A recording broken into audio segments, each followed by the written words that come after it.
Thank you, Annette. Thank you so much. I know we all love some Debussy.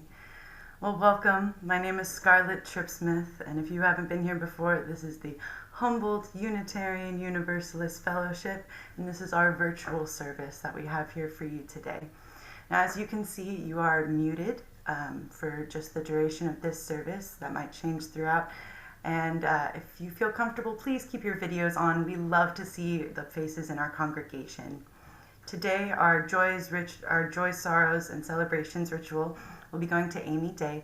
So if you would like to go down in the chat and send it to her, then she will say them at the appropriate time. Also, today, I would like to introduce Lezley Troxell for our aspiration and chalice lighting. Welcome.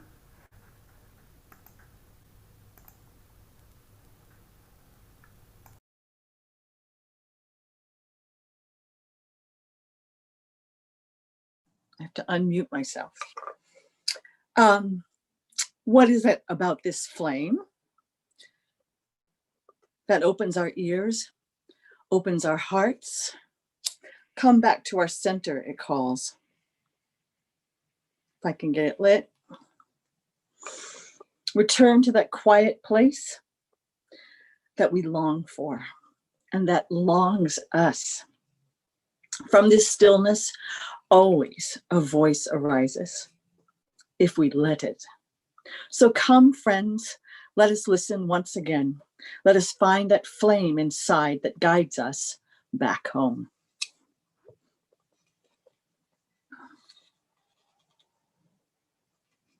Please join me in reading our aspiration.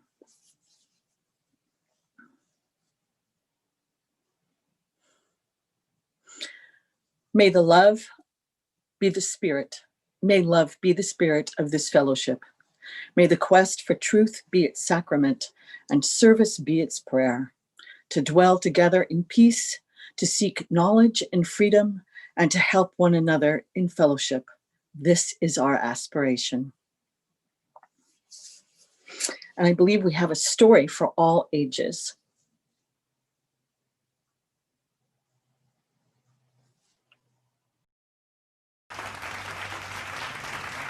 Hello, my name is Dr. Dino, and I am a deep listening specialist.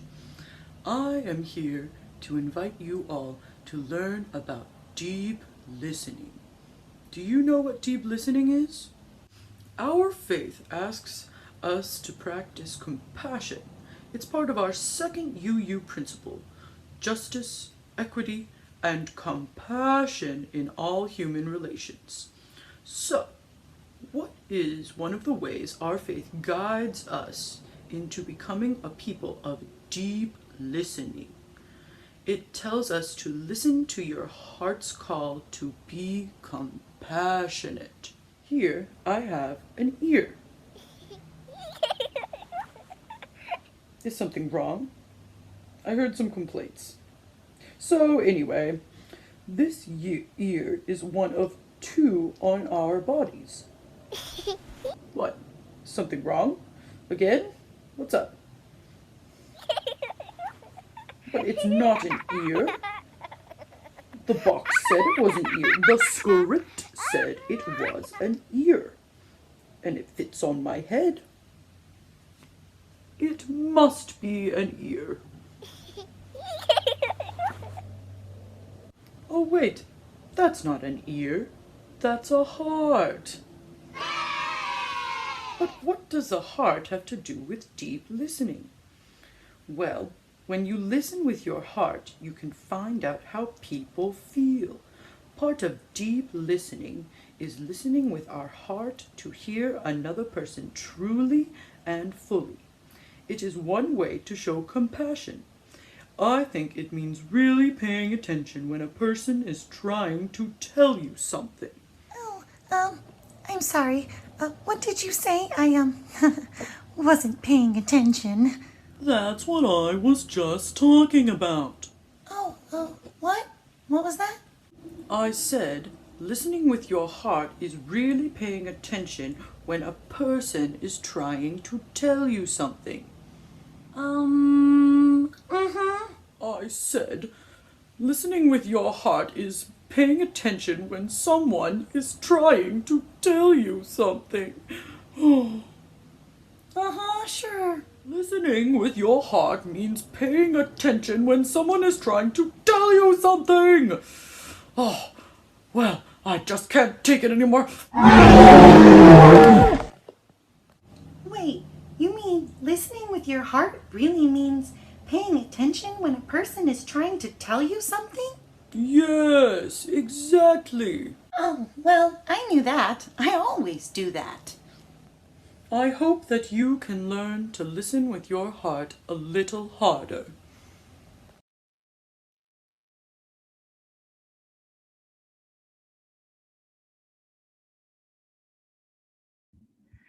Thank you, Scott. Oh, I'm sorry. Thank you, Dr. Dino. We really appreciate your presence here. I can also say it's been lovely to have Dr. Dino's presence at some of our RE Soulful Home gatherings that we have twice a month as well. Just a little shout out there. So thank you, Dr. Dino, for those wise words. We appreciated them, right? Yeah. I'm Amy Day. I am will be one of your worship associates today, and I just wanted to pause and say a little bit about this first opening song. One of the gifts of this time for me that I've been really happy to share with this community has been exploring some of the art being made at this time. The Soul Matters curriculum that we subscribe to and that we are very happy recipients of has done a really, really wonderful job of providing us with materials that are enriching and really tailored to this time. And so they've been really great about providing us with connections to liturgy and music, which is a really big part of our healing and sacred experience together. And so the next song that I want to share with you, not sing to you, I will be listening as well, is from this wonderful musician, Leah Morris, who I will share her website information with you in the chat. You just go to thisisleah.com and you can find a lot of her recordings. She has a bunch of stuff that she has put on YouTube specifically to share with UU congregations and communities. And I have just been so completely touched by the work that she's doing and the art that she's making. So if you are touched at all and want to send a donation her way, I'll just make sure that you have that access to her work and her site in the chat. So I invite you just to pause in the midst of what you're doing and take a breath and to join in this experience of listening and singing together, yet apart.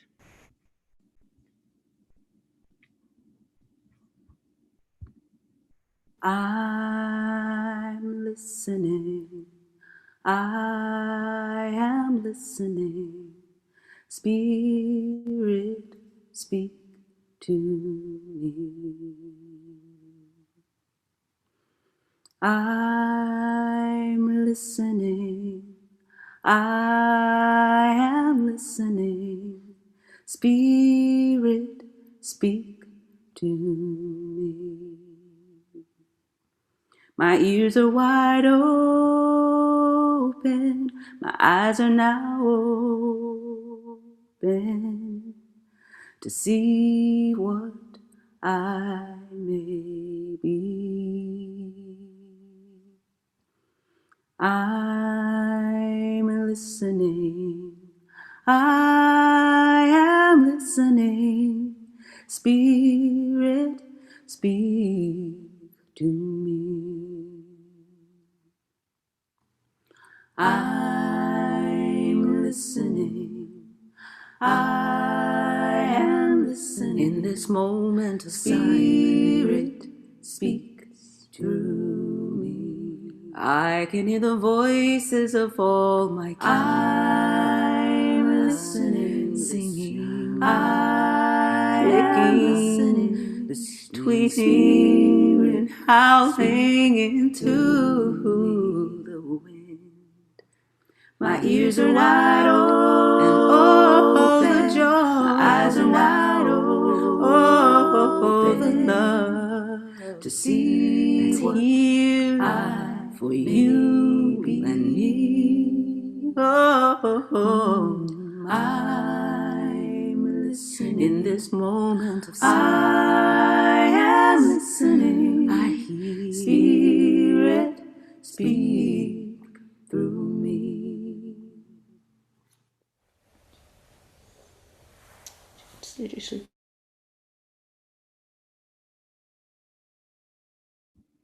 All right. Well, thank you. So now we transition into the part of our service where we practice deep listening. And I have my assistant here with me today. Would you like to say hello to anyone? Be a silent presence here. This is Sailor. And Sailor has helped me gather stones from her medicine stones kit. And so if you would like, you can send your joys, sorrows, and concerns to me in the chat. And we will just take a moment collectively to recognize them and bear witness and hold space for those joys and sorrows and concerns. As I was preparing for our time here together, I was thinking of there's this practice that's come about in the last half decade known as narrative medicine. And it's actually become a school of study at several medical institutions, because they've shown that part of the healing experience when you go to see a medical practitioner, a doctor, is not just what they have to dispense to you. It's not just them writing you a prescription. It's not just them giving you something and sending you out the door, but they've shown that healing is actually increased when you feel that the person in the room with you is present and they're with you and they're giving you eye contact and they're holding space for you to speak what is on your heart and what's concerning you. So I just want to call that into this space and lift that up as we participate in this ritual together, to pause if you can inside of your day and just really get present and make a space in your day and your body and your breath and your heart to hold up what is important and what is ailing and what is beautiful inside of this community, because it's a way that we provide healing for one another. Okay. So I'll just go ahead and read from the chat. So we have here, first one we have is, pardon me, I've got to go back to the beginning here. A big pebble. Can you get me a big pebble? Yep, great. To wish happy birthdays to our fellowship friends who have had birthdays in the last few days or will have birthdays. This is from Suli Mossman, or in the coming week. And so we have this wonderful list here. Big pebble for all the birthdays of celebration. Allison Bronkel, Abby Hastings Tharp, Judy Rischel, Joe Weisberger, Jan Rowan, Bonnie McGregor. Oh my goodness. Wow. So many Libras in our, it's amazing. Darcy McAllen, Sydney Bronkel, Chip Sharp, and a special pebble to Bert Taylor on her 90th. Let's do an extra one for that. Yeah. All right. And also we want to extend our love and healing energy for Tom Lewis for a good outcome with hip surgery this coming Wednesday. Thank you, Sue. This is from Cynthia and Bonnie as well. A very happy birthday to Joe Weisberger as well. Thank you. This is from Kim Tripp-Smith, expressing and holding space for sorrow for the Tool elk who have been cut off from water access in the Point Reyes National Park by the ranchers who graze cattle on park lands. 6 elk so far have died. Thank you, Kim. Also from Sue Lee Mossman, just lifting up love and prayers for Kate McLean for a good recovery. Limited visits and please text first cards are welcome. Love and prayers for a good recovery. And again, just repeated there. So thank you. Thank you, Sue. What else from Debbie? Thank you for all your interest and prayers. My son, Bo, has been approved to come to my home. He will be released within 30 days. We celebrate that with you, Debbie. Thank you for sharing it with us. From Cynthia and Bonnie, a happy birthday to Judy Rischel. Lots of celebrations today. Celebrations from Scarlett for all the lovely Libra birthdays this month. We also appreciate the balance that you bring to us. Beautiful. Thank you. I love that we're having more celebrations than anything today. So again, if there's anything else that you want uplifted or shared in our circle today, I want to invite you to type that into the chat. It's okay. It's okay. It's all right. Just pause. Just pause. Just pause. Thank you to everyone. So we'll just go ahead, and since I don't see anything else, we'll have one more that we'll put into our bowl. And the bowl is just to be a way to hold that which is still in our hearts, but remains unsaid. And so I want to invite you now, thank you, just to enter into a collective moment of silence with me. So I need you to pause with that just because it's a little noisy, okay? And just with the ringing of the bell, I invite you to gather into your own heart, your own body, your own breath, and just take a way to lift up all that is sacred, all that has been shared inside this circle, inside this community today. So I invite you just to pause inside your day and hold those joys, concerns, and sorrows in your own heart.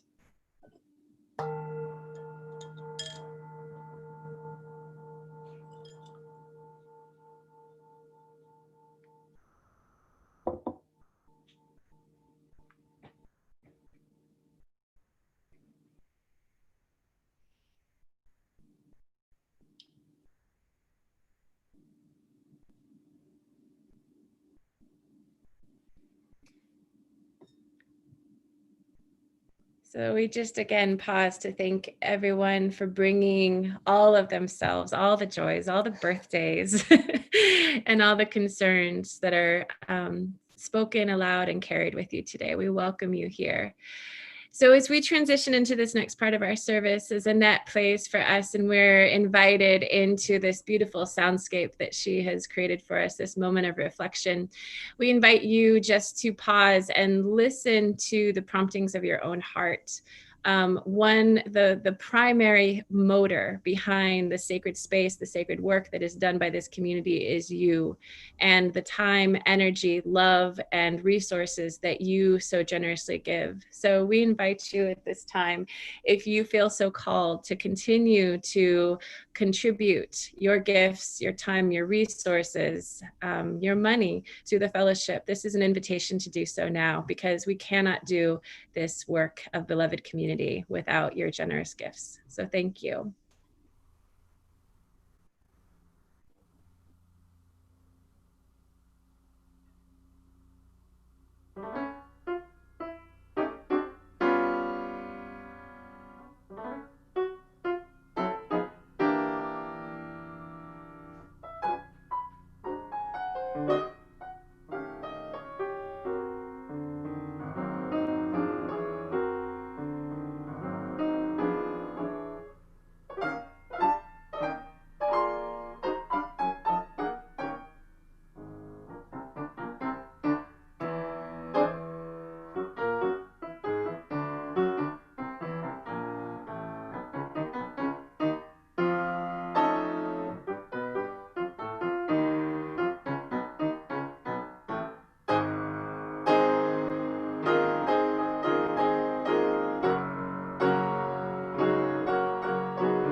Thank you.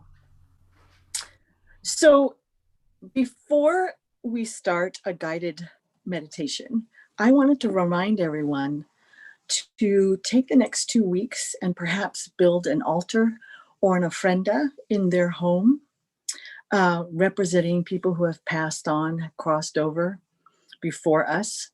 If you have any questions about how to go about doing that, you can write me in the chat, I believe, or send me an email or give me a call.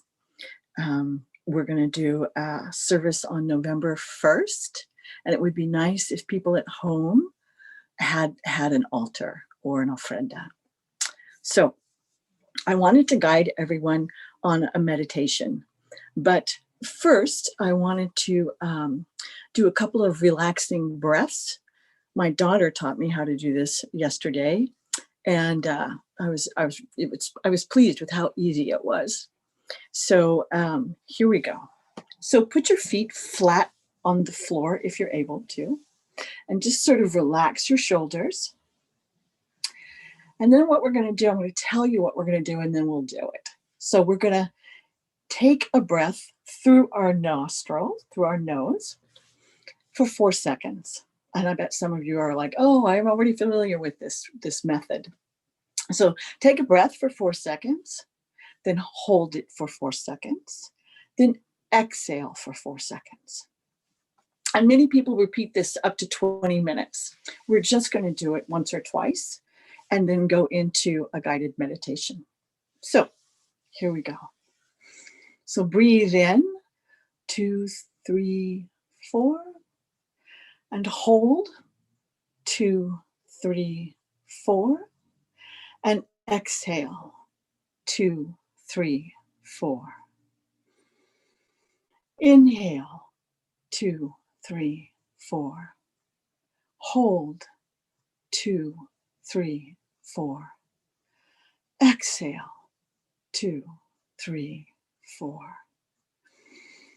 Inhale, 2, 3, 4. Hold, 2, 3, 4. And exhale, 2, 3, 4.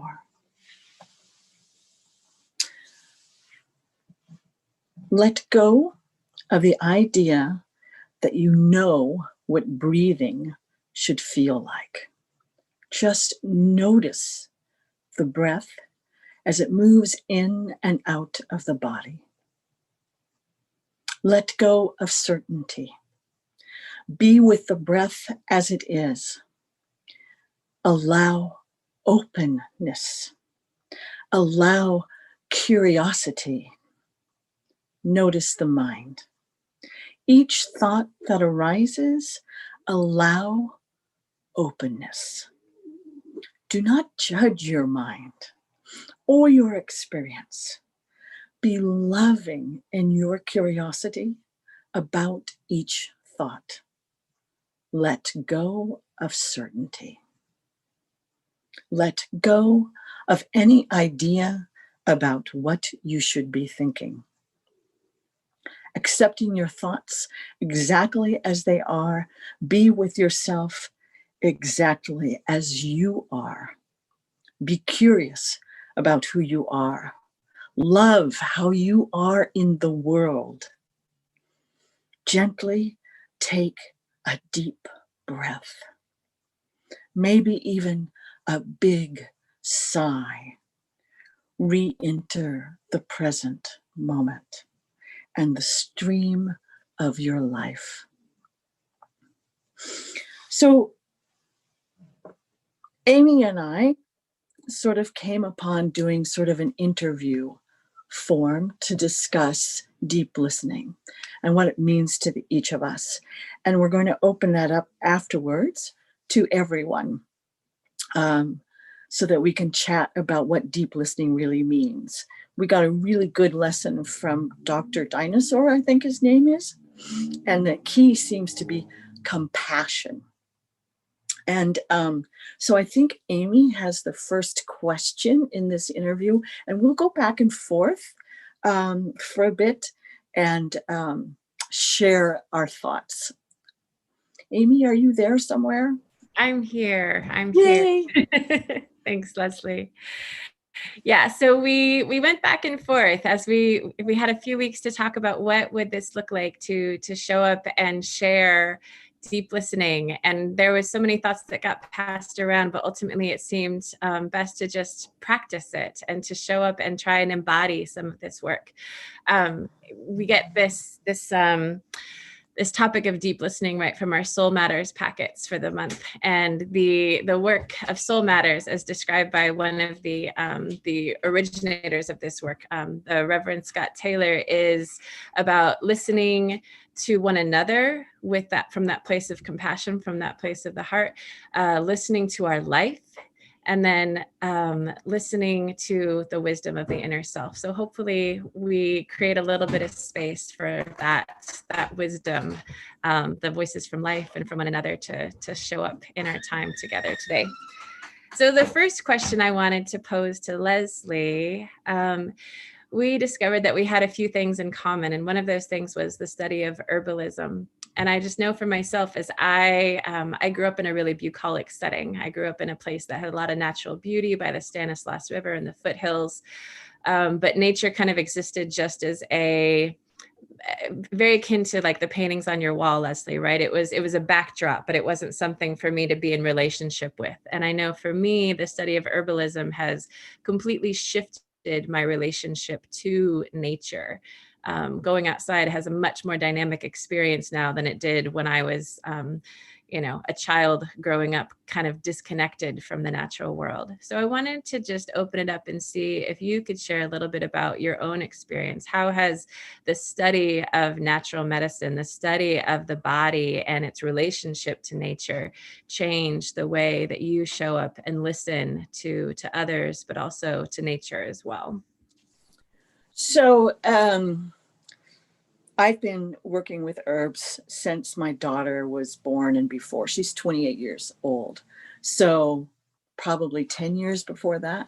So it's been a long time. And my relationship changes with the herbs all the time.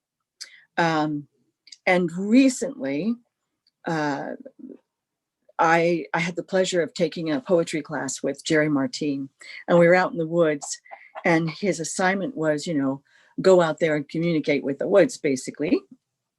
And this was the poem that I wrote, which sort of exemplifies my current relationship with listening to what is out there.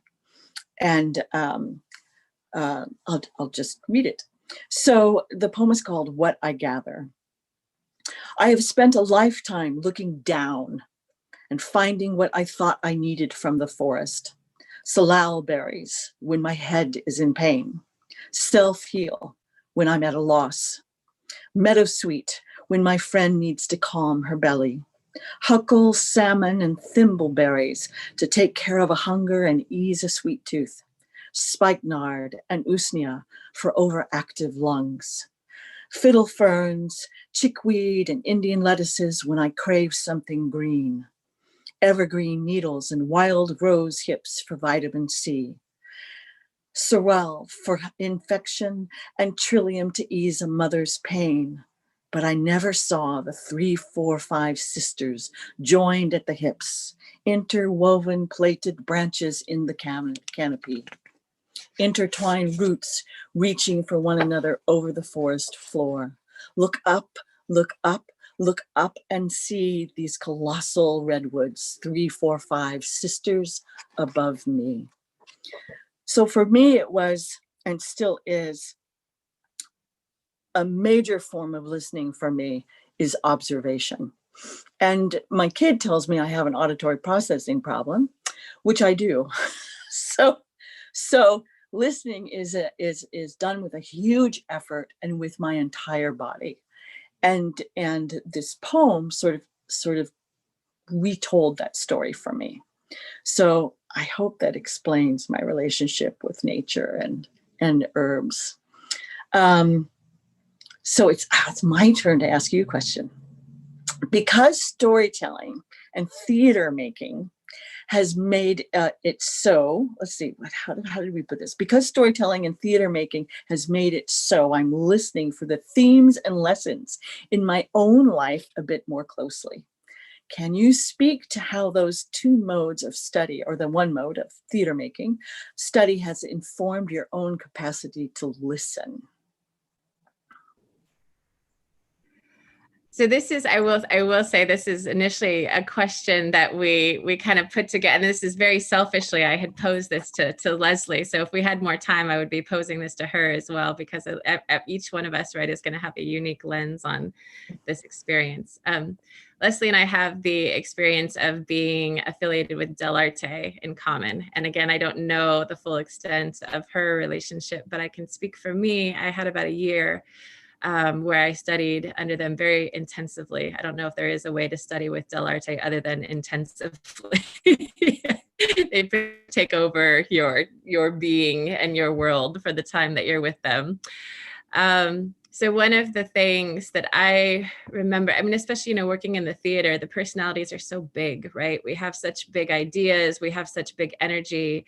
And actors can be notoriously some of the most obnoxious people on the planet, right? We're just so larger than life, and our egos and we just never stop talking. But one thing that, really was impressed upon me during that time is that so much of art making, so much of storytelling is not about showing up and filling the space with your own verbiage, your own ideas, your own larger than life presence. Really, what you're there to do as a creator is to be listening to the moment, listening to the audience, listening to what needs to be spoken. I have memories. So I knew that I wanted to go to that particular school because I remember showing up to the way they were doing it at the time is you would have a weekly assignment. So at the beginning on Monday, they would say, give you a prompt or a provocation, like, go take these large bags made out of cloth that you can fit yourself and two other humans in and a bouncy ball, and tell us a story all in silence and about just really, really random, difficult stuff. So you could, the playing board was wide open, but you had an assignment. So here's a Monday. By Friday, we want you to take these 4 other humans that you may or may not know very well and create something memorable and powerful. Say something in 5 days using this limited tools as your springing board. And the thing that was impressed upon me, I remember sitting with one of the head instructors at the time, and the way he was telling the actors to do this really, really difficult thing was to approach it like a sculptor. And the sculptor would come to this big mound of clay, not with their own ideas on, okay, I want to do this and I'm going to carve here. You would bring your technique and you would bring your learning. But really the main thing, your job to create this beautiful work of art was about listening, was about getting intimate and paying attention to what he would say that the art already existed, right?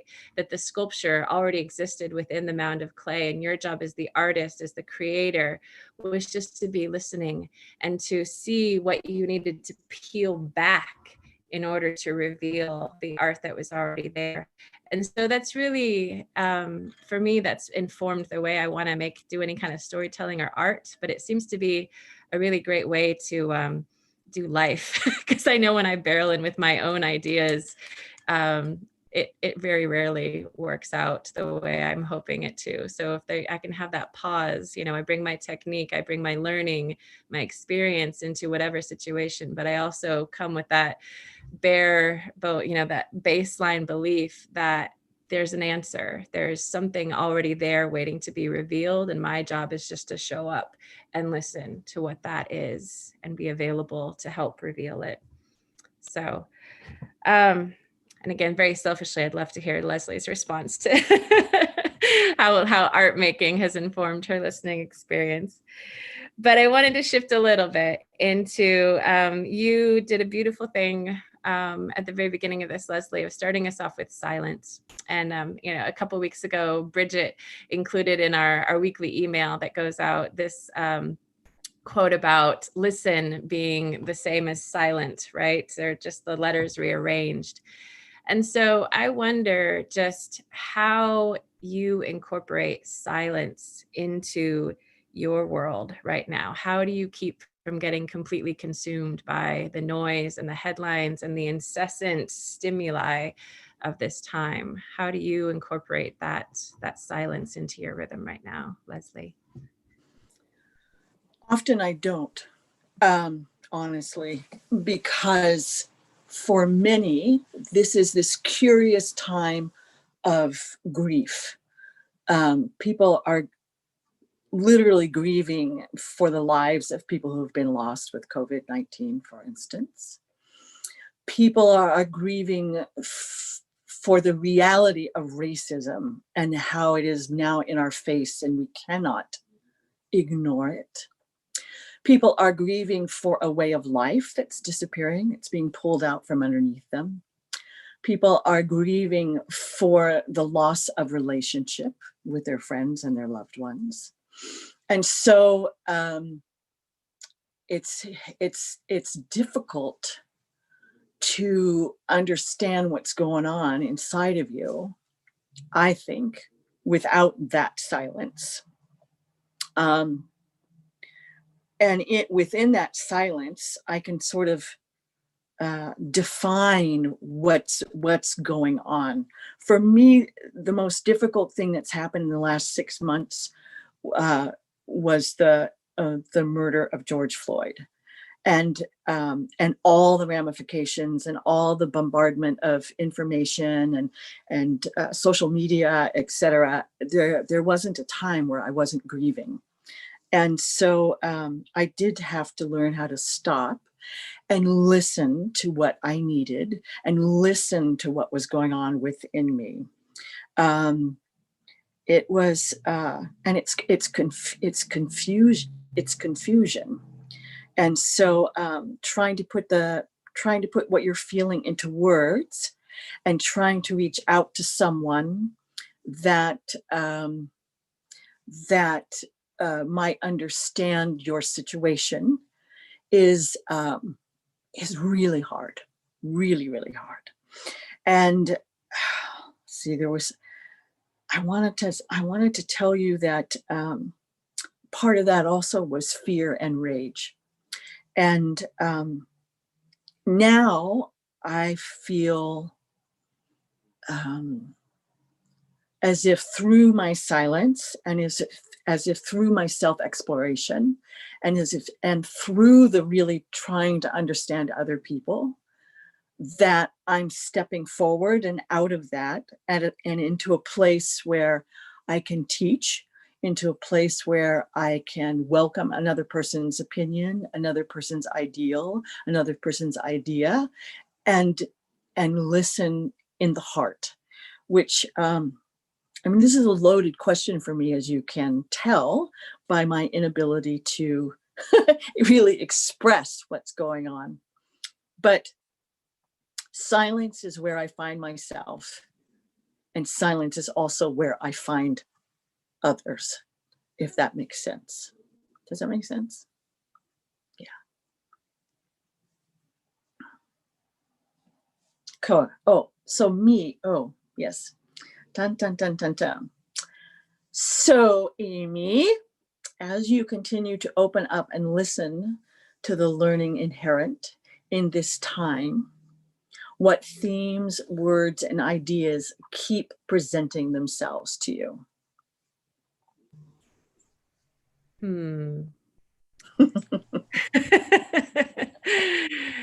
Because that's not big and loaded and yeah.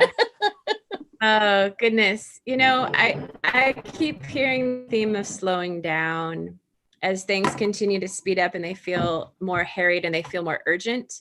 I feel like the wisdom that I'm receiving right now is about slowing down, is about really, really being present with the small window of it's very interesting. We didn't plan this to have my little buddy here with me today. Motherhood has often felt, in our culture, motherhood is not valued, right? Motherhood isn't something that we assign an economic value to. It's not something that we talk very sentimentally in our culture about, we honor mothers on Mother's Day, and we honor that, the feminine energy, the feminine presence in our culture in kind of a romantic way, but as far as really uplifting it, right? And those quiet attributes of caretaking and homemaking and being with one another and tending the owies, if you will, right, of one another. Those types of very in-house caring, loving qualities are not typically valued. And I think for a long time, as a 30 something woman, I really had a hard time slowing down and just being with this particular very humble role in my life. I really felt called to be part of like the larger noise happening around me, right? I wanted a title. I wanted to be doing big, important work. And I think a lot of us feel that, right? When we feel so confronted by the enormity of the issues that are happening around us. We feel so overwhelmed by the enormity of the collapse that's happening at almost every single level in our world, and sometimes in us as well. We want to be doing something big and important, and we want it to have a title and a banner, and we want it to be momentous. And for me, I felt called to really slow down and be fully available and present to the relationships and the tasks that are in front of me. So if that means slowing down and, making sure she eats a vegetable and has an extra hug, and that I'm more of a presence in my home rather than busy running from one thing to the next. I have really felt like just that slowing down is a powerful thing, and really tending deeply to the things that are in front of us. And they may not look very important. They may not have a very important official title, right, attached to them. But I feel, for me, that's felt really important, is just to pay attention to what's right in front of me, and how can I really be impacting, even if it's just something as simple as, being here for the humble relationships and tasks that are right in front of me. Seems like a piece of it. And so I'm interested to just, we talk about calling, right? I use those words a lot. I have found as I've gotten older that this idea of calling has really leapt out at me. We use it a lot in our communities of faith. I probably used it just now without even thinking about it, this idea of being called to something. And I'm interested how that term lands with you, Lezley. How do you experience being called to something? Can you speak to a moment in your own life where you have felt deeply the presence of a calling to be present for something? What is that calling? What are you being called to right now? What is this? How does this show up for you when you sense a calling in your own body, heart, and life? These are really easy questions. We should have, done something a little more difficult.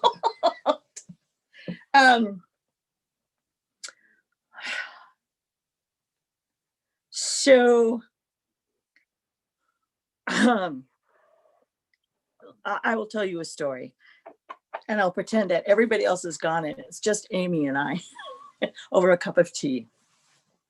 I worked with a medicine woman, and she helped a group of us women to build shields.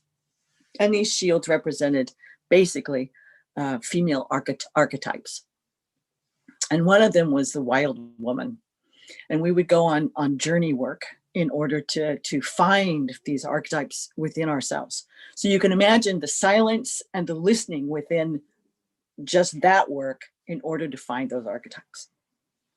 So I'm working on wild woman, and literally my journey was that this flicker who was constantly with me ended up in the freezer, in the deep freeze. And so my wild, fiery woman was in this deep freeze, a refrigerator. That was my vision. And it lasted for nearly 20 years in the deep freeze. I mean, and in fact, a flicker ended up flying into my car, and I still have that flicker in my freezer, literally in my freezer downstairs in the kitchen, because I haven't yet heard the calling, and I haven't yet heard the appropriate time to take that flicker out of the freezer and make an artifact out of it within my shield. So that's been, Zoe was 2, so she's 28, so it's 26 years. But I haven't lost hope or focus on that. Does that make sense? I haven't, that is still core for me, that flicker and that medicine that I know is there for me to work with. So it's a huge calling that I'm sort of at 63 years of age, beginning to sincerely hear. And the reason and this sounds egotistical, and you'll laugh when I say, the reason that I'm beginning to hear it is because I have let go of the ego. And letting go of the ego is oftentimes the only way you can really hear anything. And one of the lessons that this woman taught us was that when we are critical of something, or when someone is sitting across from us and we find ourselves fixated by this person and by things that we find negative about that person, that in reality, we are looking at a mirror of ourselves, and we need to deal and listen and figure out what's going on within ourselves. And when we do that, that person across from us no longer is the focus. Does that make sense? It's weird talking and then not hearing a with this like 40, 50, 60, 80 people here or whatever. So this is a very intimate conversation that I'm having with Amy, right?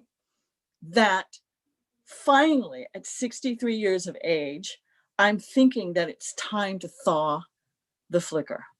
And when I do, watch out because it's going to be big. It's 25 years, 26 years of brewing this magic factor, right?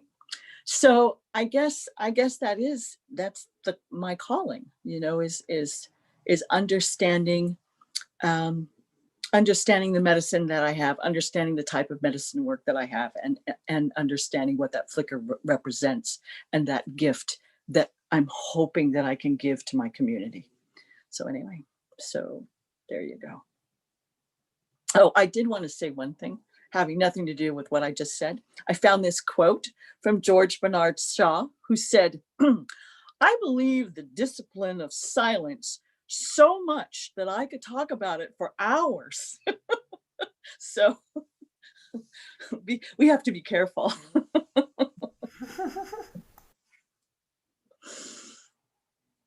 All right. Oh, so now I have to ask you a question. Okay, fine.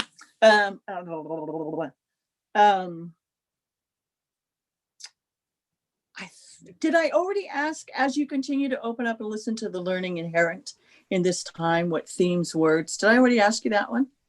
You did. Yes. I thought what we have is this final quote that you brought in, Lezley, from Paul Tillich, and I hope I'm saying his name right. I'm probably not. And I thought it might be interesting just to open it up. People have already been really, really generous and have dropped things in the chat as we've been conversing. Nice. And I would love to continue that. So these are some of the questions we've asked one another thus far.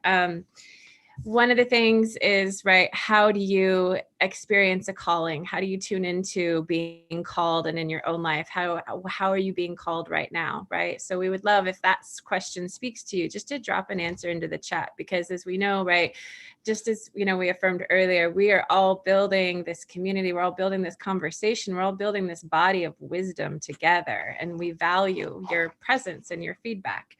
Some of the other questions is, your own experience of nature. What does nature speak to you right now? What themes, as you continue to listen to this moment, right, that we're experiencing, both as isolated individuals, but also as a collective, what themes and ideas keep presenting themselves to you? We would love to hear any of your responses. But what we wanted to end with, as far as this portion of our time, and we're going to be, Scarlett's going to be breaking us up at the end of our formal time together, right, into smaller breakout rooms, just so that we can enter more deeply into this kind of reflective, non-transactional, but more transformational way of being with one another at the end of our time. So what I wanted to put as our kind of final prompt and question and provocation to one another today is this quote, which Lezley brought us from Paul Tillich. Quote, "The first duty of love is to listen." And so we've agreed, right, as a community of faith, that no matter what that faith looks like for us as individuals, as individual families or households, right? We come with different beliefs, but we have agreed that our common calling, our common force, if you will, that we are united under our banner, is that we will be a force for good, a force for love, inclusion, justice in the larger world. And there's so many places, right, that need our help, our labor, our love, our time, our energy. So where do you feel called to listen and respond right now? Because I think it's powerful when, Lezley spoke earlier of all the things that we're collectively grieving. But when we can choose just that one place for now to focus our love, our listening, our efforts, and our attention, there's power there. So I'd love to hear your responses to those in the chat. And I would love also to pose that to you, Lezley. If you work from that phrase, the first duty of love is to listen, where do you feel yourself drawn to listen and respond in our world right now? In our, this doesn't exactly answer your question, but I have to say it in a response. That sounds goofy. But I found this quote and it stopped me. You know how you're going through paperwork and you're going through your computer and whatnot. And, that'll work. Oh, that's nice and whatnot. And then this quote appeared and it just hit me so hard. And the quote was, being heard is so close to being loved that for the average person, they are almost indistinguishable. I mean, that just got me right in the heart because it's so true. And even an individual or a community that isn't being heard, they may not realize that that's the pain that they are suffering, that they are not being heard. And to me, to have, they're the same. I mean, how often have you had someone in your life that you love and everything is great, but they don't really listen to you, I'm going to read it again because it just meant so much to me. Being heard is so close to being loved that the average people, they are most, I just screwed that up. Being heard is so close to being loved that for the average person, they are almost indistinguishable. I just think that is to the heart of so many people, so many people. And I feel compelled to reach out to those people, to try to recognize those people that do not feel that they are being heard. And anyway, there you go. Thank you, Lezley. Sure. I just wanted to pause and just lift up what is being shared in the chat here. And if I may, I know everyone can see this, but this isn't a direct response to a prompt or question, but I just wanted to lift this up from Kate McLean. Thank you all for your care and concern. Slowing down with a stroke is a valuable teacher, and I'm getting better every day. And I know that that does all of us good to hear that shared and spoken. From Sina, it's very common that when you are listening to someone, their words trigger a thought about your own experience and what you want to say it now before you lose the thought and you're no longer listening at that point. I think it helps to pause before you respond and reflect what the person says before you respond. Makes you aware of your own listening, and it will lead the other person to correct you if you're wrong. From Debbie, I know I'm being called when the issue does not go away, but keeps coming up. Absolutely. From Birdie, nature to me is screaming in agony and desperation. This can be a very, very difficult thing to listen to, but I think it's important that we learn to listen to even the difficult things. So thank you, Birdie. And from Kim Tripsmith, she just lifts up proactive listening. So again, I want to say thank you to Lezley. It was a treat to have a reason to have multiple phone conversations and this conversation with you today, and just to learn a little bit more about your own experience and your own heart and the wisdom that you carry and the medicine that you carry. That's what I love about the work of this community, is that it asks us to do that work. We're not just here to find out what each other's jobs and occupations and official business in the world is, right? We're really here to investigate deeply, what is it that's on your heart? What is it that you're called to? What is the medicine and the beauty that you carry? And so I'm just so grateful for the space that we continue to co-create to allow that conversation to come forth, and for Lezley for sharing her medicine and wisdom with us today. So we're going to close with a song, Wake Now My Senses. And I loved finding this. This is actually new to me, because I grew up, as many of you may know, in the evangelical tradition. So this was set to a very different set of words, same tune, very different sentiment. So to find the UU version of this was like, it's like alchemy. You have something that you thought you had discarded, but it came back to you in a much more beautiful form than the base metals that you had to walk away from.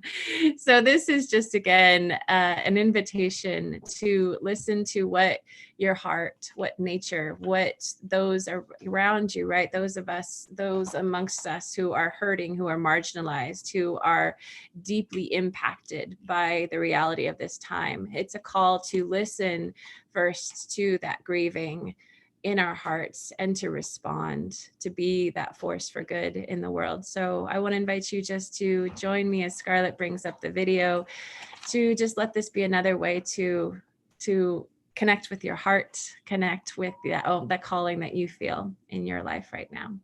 Thank you.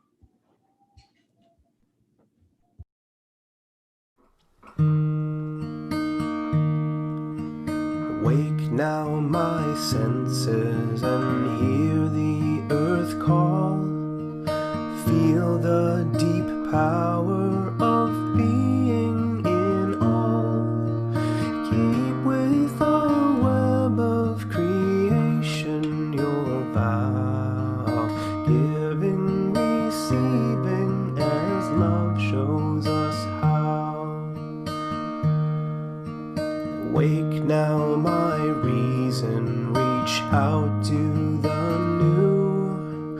Join with each pilgrim who quests for the true. Honor the beauty and wisdom of time. Suffer thy limit and praise the sublime.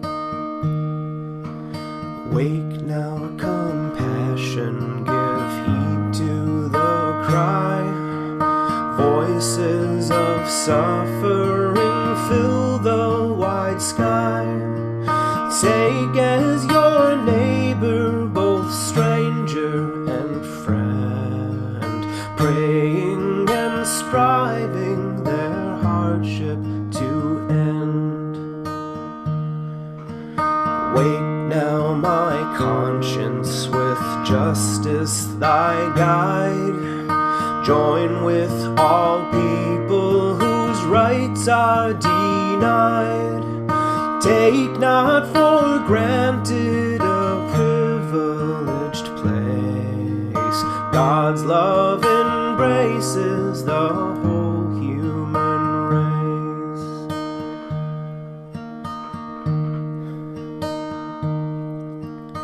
Wake now my vision of ministry clear.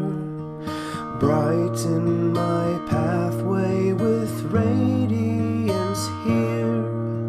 Mingle my calling with all who will share. Work toward a planet transformed by our care.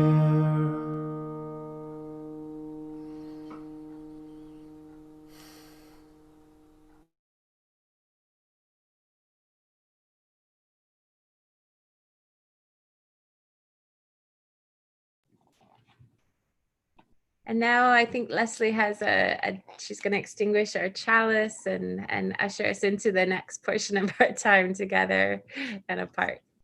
Thanks, Lezley. So as we leave this sacred and virtual place, and no, that is not oxymoronic, Deeply regard one another. Truly listen to one another. Speak what you must speak. Be ready in any moment to disarm your own heart. And always live as if a realm of love had begun. So be it, so be it. Blessed be. So reach out to one another with these hands and hold one another's hands virtually. And join us in singing Go in Peace.